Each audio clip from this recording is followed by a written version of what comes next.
I've been thinking about how different it was for generations who grew up without internet versus generations who grew up with internet. The younger generations have had access to information since they were itty bitty. You need an answer? Just Google it. You need directions? Just Google it. You need information or an answer? Get on the internet and look. And in today's world, a lot of those younger generations who have had answers at their fingertips their entire lives and who are really great about typing in a question they want to know the answer to, well, putting them in the workplace, they haven't worked that critical thinking muscle. They want an answer because they've been trained and taught, and they know that if they ask the question, someone will tell them. But I'm not sure that that's something that a leader should get upset about.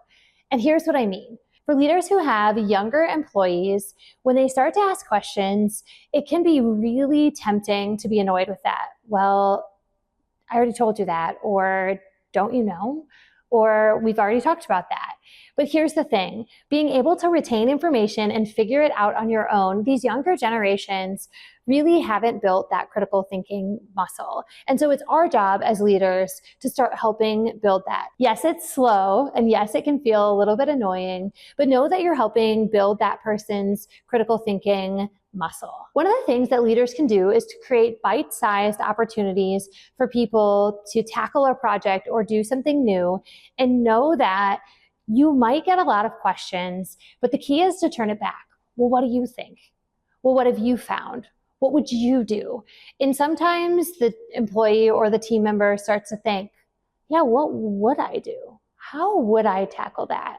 Being able to put it back in their lap so that they can really chew on it and think about it, that's going to give them practice being able to think, well, if I don't have the answer right at my fingertips, here's how I can start to logically map out what will happen next or what I think should occur. You really do have to train that because it's not going to come as naturally or as intuitively as you'd like. This generation has been using technology since they were tiny, and that's going to come in handy, whether it's on a project or you've got a task that requires a little bit of tech know-how. That's how you engage with this generation while still building the critical thinking muscle.